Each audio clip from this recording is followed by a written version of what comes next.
Você conhece o cansaço de pensar repetidas vezes na mesma decisão.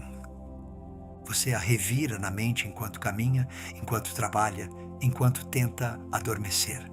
Faz a lista, pede conselho. Imagina um futuro, depois o outro. Tenta ser razoável, prudente, maduro. E por um tempo, pensar ajuda. Dá forma à pergunta, mostra o que importa. Protege você de escolher cedo demais. Mas então, em algum momento, o pensamento começa a girar em círculos. Voltam os mesmos argumentos, voltam os mesmos medos, surgem e desmoronam os mesmos futuros imaginados. Numa hora, um caminho parece evidente. Na hora seguinte, o outro parece igualmente verdadeiro. Você achava que, se refletisse o tempo suficiente, a resposta ficaria mais clara. E em vez disso, quanto mais analisa, menos parece saber. Se você já esteve ali, sabe que esse tipo de incerteza não é preguiça, não é fraqueza, não é confusão no sentido superficial da palavra. Muitas vezes é o sinal de que algo real está em jogo. Uma decisão difícil raramente é difícil porque nada importa. É difícil porque importam coisas demais ao mesmo tempo. Talvez um caminho ofereça segurança, familiaridade, o conforto daquilo que já se conhece. O outro traz consigo o incerto. Talvez uma escolha o mantenha perto das pessoas e dos lugares que o formaram, enquanto a outra lhe pede que responda a um chamado que conduz para outro lugar. Seja qual for a forma, a sensação costuma ser a mesma. Você está de pé diante de um limiar e a mente fez tudo o que sabe fazer. É aqui que muitos de nós sofrem, porque a inteligência chegou à borda daquilo que pode fazer. Pedimos à mente que nos dê certeza num lugar onde talvez a certeza não esteja disponível. Mas essas decisões não são problemas a resolver, são limiares a atravessar. Isso não significa que a razão seja inútil. A razão é uma das ferramentas mais belas que temos. Ajuda-nos a desacelerar. Ajuda-nos a organizar o que parece confuso. Ajuda-nos a não ser governados pela primeira emoção que surge. Pode proteger-nos da fantasia, do pânico, da impulsividade. Não devemos desprezá-la. Não devemos fingir que a sabedoria consiste em ignorar o pensamento. Mas a razão tem uma natureza. Trabalha separando, comparando, ordenando. Sai-se muito bem quando os elementos são conhecidos, quando podem ser medidos, quando a pergunta tem dados claros e um quadro claro. Pode ajudar-nos a calcular um trajeto, a fazer um orçamento, a organizar um plano, a compreender as consequências. Mas muitas das decisões mais profundas da vida não se oferecem desse modo. Tem a ver com o desconhecido, tem a ver com o futuro, tem a ver com partes de nós que ainda estão por vir a ser. Tem a ver com a atração silenciosa do sentido, com o custo de permanecer onde estamos, com o preço oculto de uma vida que parece razoável, mas que já não se sente viva. Uma lista pode comparar salários, distâncias, riscos e consequências práticas. Pode ser útil, pode ser necessária, mas não consegue medir por inteiro a lenta tristeza de permanecer num lugar que perdeu a sua vida para nós.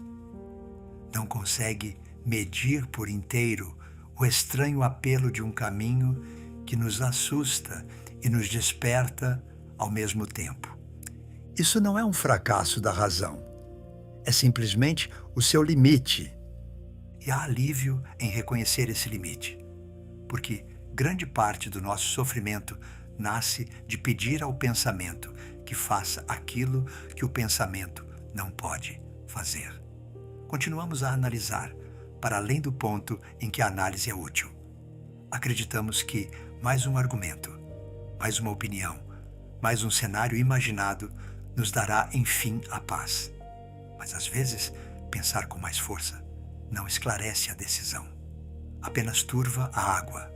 Deveríamos ser gentis com a parte de nós que continua a analisar. Ela não tenta fazer-nos sofrer, tenta proteger-nos do arrependimento. Quer assegurar-se de que não percamos algo precioso. Quer certeza antes de entrar na incerteza, e isso é profundamente humano. Mas em algum momento, a proteção pode tornar-se paralisia. A reflexão pode tornar-se repetição. Deixamos de aprender algo novo com a análise e simplesmente voltamos ao mesmo cômodo vez após vez. É muitas vezes o momento em que as pessoas dizem: eu deveria ouvir a minha intuição. E é verdade, mas não é simples. O problema não é se devemos ouvir a intuição. Quase todos nós já acreditamos, ao menos em princípio, que há em nós um saber mais profundo, algo mais silencioso do que o pensamento, algo capaz de pressentir uma direção antes de conseguirmos explicá-la. O verdadeiro problema é se sabemos reconhecê-la. Porque muitas coisas dentro de nós imitam a intuição. O medo pode soar como sabedoria quando nos diz para ficarmos seguros. O entusiasmo pode soar como destino quando nos diz para nos lançarmos adiante. O cansaço pode soar como lucidez quando nos diz para abandonar tudo. O hábito pode soar como verdade porque fala com uma voz familiar. E nenhuma dessas vozes é inimiga. O problema não é que essas vozes existam. O problema começa quando uma delas fala em nome de tudo o que somos. Porque nem todo sentimento forte é intuição e nem toda voz familiar é sabedoria. É por isso que o discernimento importa. Não basta dizer siga o que sente, porque o que sentimos costuma estar misturado. Pode haver uma intuição verdadeira sepultada dentro de uma onda de medo. Pode haver uma vocação autêntica enredada no orgulho. Pode haver uma sábia hesitação escondida sob um velho hábito de evitar. Pode haver um impulso que parece liberdade, apenas porque promete pôr fim ao desconforto da incerteza. A vida interior nem sempre é simples. Não é um cômodo limpo, com uma só voz a falar com clareza a partir do centro. Muitas vezes parece mais com uma água que foi mexida.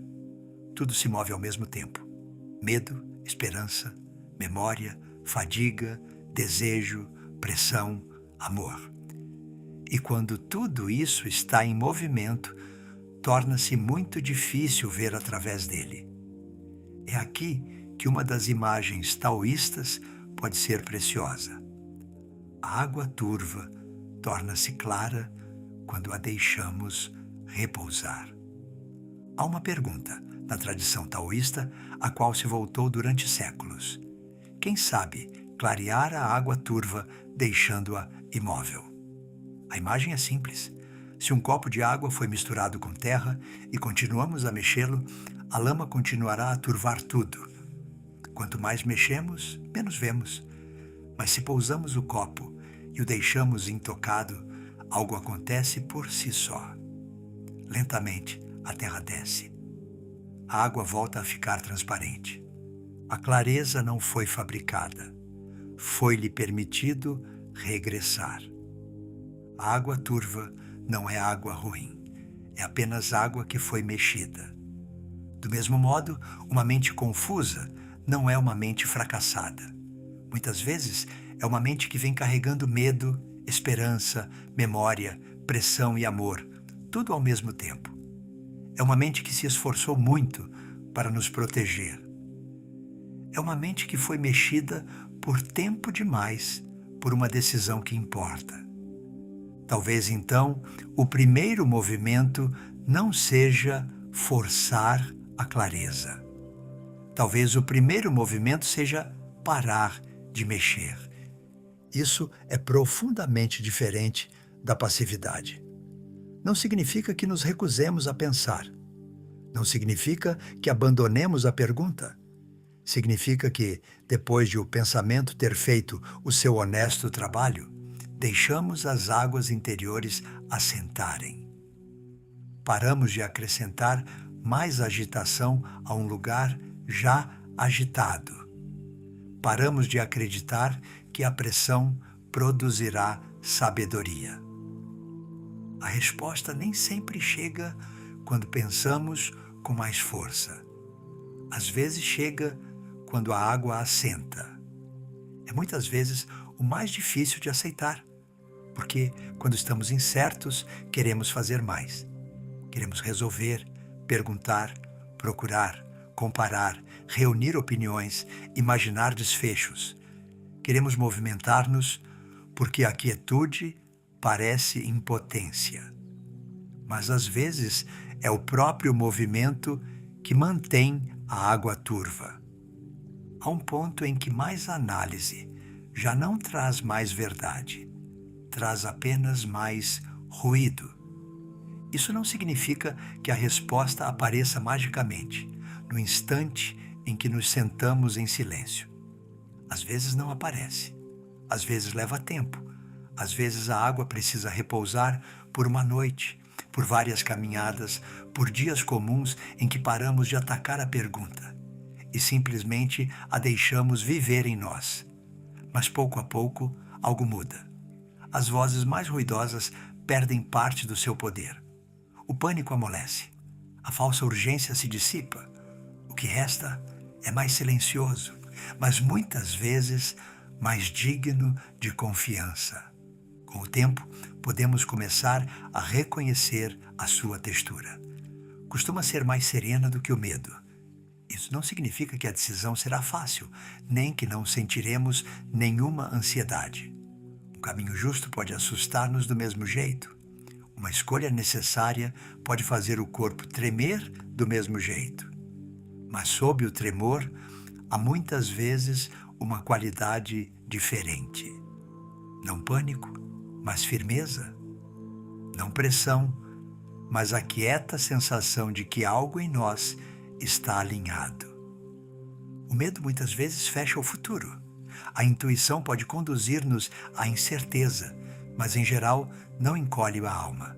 Pode pedir-nos coragem, mas não nos humilha. Não corre como um impulso que tenta fugir do desconforto. Espera com mais paciência. Tem menos necessidade de convencer. É uma maneira de distinguir a intuição da emoção. A emoção muitas vezes surge depressa e tinge tudo. Pode ter valor, mas fala a partir do clima do momento. O medo diz vá embora. O entusiasmo diz vá. A raiva diz corte o fio. A tristeza diz nada, vai dar certo. Cada emoção nos diz algo, e cada uma merece ser ouvida. Mas uma emoção nem sempre é toda a verdade. Às vezes é apenas o tempo que passa pelo céu. A intuição é mais parecida com a forma da terra sob o tempo que muda. Não desaparece tão depressa. Pode sobreviver a uma noite de sono. Pode permanecer depois de o primeiro entusiasmo se ter apagado, ou de o primeiro pânico se ter amolecido. É por isso que o tempo importa. O tempo é um grande filtro. Deixa os estados de ânimo passarem e revela o que tem peso. Uma decisão que à meia-noite parece absolutamente certa e ao amanhecer se dissipa. Pode ter sido um impulso. Mas um quieto saber que regressa ao longo de vários dias, sem violência, sem dramatismo, mas com constância, merece atenção. Pode não se explicar por inteiro. Pode não nos dar um argumento perfeito, mas permanece. Há também a questão da liberdade. O hábito muitas vezes se disfarça de intuição porque se sente familiar. Diz, este é você, isto é o que você sempre faz, este é o caminho seguro porque é o caminho conhecido. Às vezes o hábito é útil, poupa-nos de ter de decidir tudo desde o princípio. Mas quando o hábito governa as escolhas profundas da nossa vida, pode manter-nos caladamente dentro de uma versão de nós mesmos que já se tornou pequena demais. A verdadeira intuição pode nem sempre escolher o que é novo, mas carrega consigo um sentido de liberdade. Mesmo quando nos conduz a algo difícil, não se sente como uma prisão. Pode pedir-nos que fiquemos, mas não porque temos medo de partir. Pode pedir-nos que partamos, mas não porque estamos a fugir. Tem a sensação de uma porta que se abre para dentro, ainda que a estrada para além dela não seja simples. O corpo pode ajudar-nos aqui. O corpo muitas vezes compreende a diferença entre a água turva e a água clara antes de a mente saber explicá-la.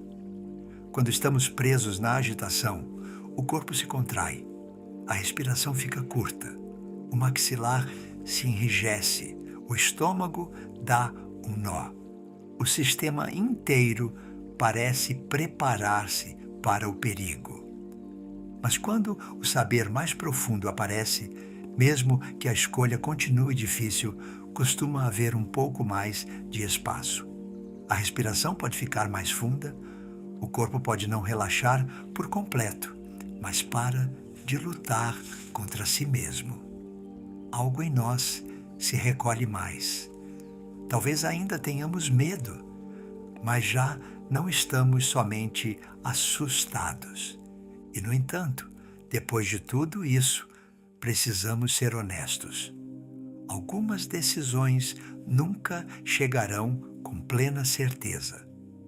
É importante, porque às vezes pensamos que, se realmente encontramos a resposta certa, toda dúvida deveria desaparecer. Mas a vida nem sempre funciona assim.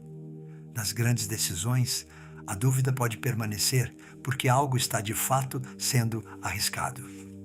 Podemos escolher bem e ainda assim lamentar o que não escolhemos.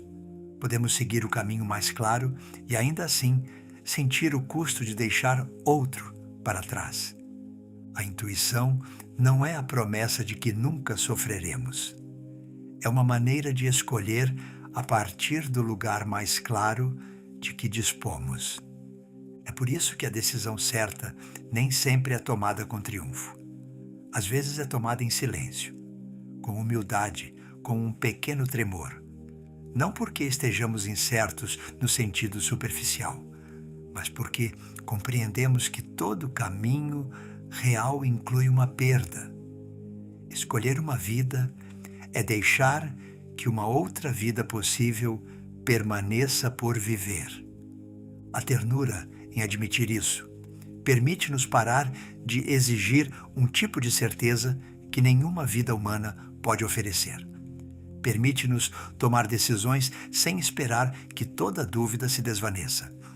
Permite-nos confiar que a clareza pode ser real, mesmo quando não é absoluta. A decisão certa nem sempre é tomada. Às vezes é recebida. Pode soar estranho a princípio, mas qualquer um que tenha vivido uma escolha difícil pode reconhecê-lo. Chega um momento em que, depois de todo o pensar, todo o sentir, toda aquela confusão, algo assenta. Não porque o forçamos, não porque vencemos uma discussão com nós mesmos, mas porque a resposta se tornou caladamente disponível. Pode chegar de manhã, depois do sono. Pode chegar durante uma caminhada, quando a mente já não ataca a pergunta. Pode chegar enquanto fazemos algo comum, lavando uma xícara, dobrando a roupa, olhando por uma janela. De repente a decisão não está totalmente explicada, mas já não está escondida. Veio à vista. Não criamos esse tipo de clareza pela violência. Criamos as condições em que ela pode aparecer. Fazemos a nossa parte. Pensamos com honestidade. Reunimos informação. Ouvimos os outros. Notamos o nosso medo. o nosso entusiasmo, os nossos hábitos, o nosso corpo. Depois, quando a análise começa a repetir-se, paramos de mexer a água. Deixamos a pergunta repousar. Confiamos que aquilo que é real em nós não precisa gritar para ser real. Essa confiança não é passiva. É uma forma diferente de atenção. É atenção sem pressão, presença sem agarrar, paciência sem descuido. É a disposição de deixar a decisão amadurecer, em vez de arrancá-la do galho antes do tempo. A sabedoria taoísta muitas vezes nos convida a parar de interferir com o regresso natural da clareza. Lembra-nos de que há coisas que não podemos obter pela força, justamente porque a força perturba as condições em que elas aparecem. O sono é assim, a paz é assim, a confiança é assim. Muitas vezes a intuição também é assim. Quanto mais violentamente a exigimos, mais ela desaparece. Mas quanto mais pacientemente lhe abrimos espaço, mais ela regressa. Voltemos à pessoa do início, aquela que não conseguia dormir por causa de uma decisão que importava. Imagine que ela fez o trabalho do pensamento, fez a lista, pediu conselho, imaginou as consequências, não foi descuidada.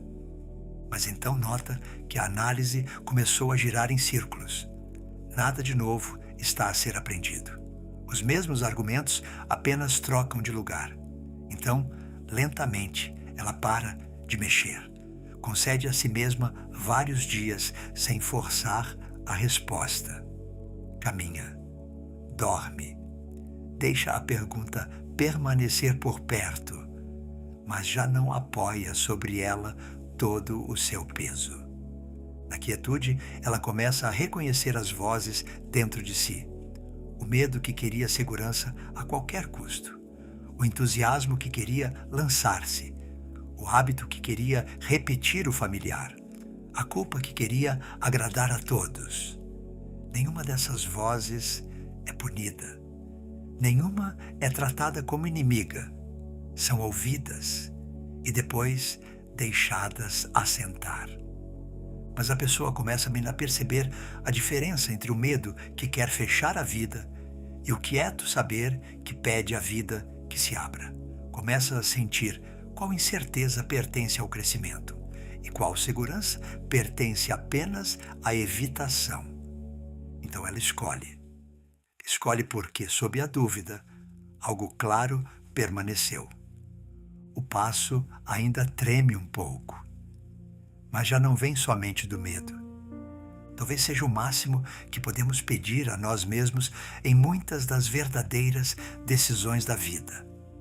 Não a certeza perfeita, não uma mente sem perguntas, não um futuro sem risco, mas a humildade de deixar a água turva assentar e a coragem de confiar naquilo que permanece claro quando ela assenta. A nossa tarefa é aprender a diferença entre a água e a lama, entre a voz e o ruído, entre a urgência que exige e a intuição que permanece. Por isso, se você está de pé diante de uma decisão que o esgotou, talvez não precise forçar a resposta esta noite. Talvez já tenha pensado o bastante por hoje. Talvez o mais fiel que você possa fazer agora não seja abandonar a pergunta, mas pousá-la com suavidade.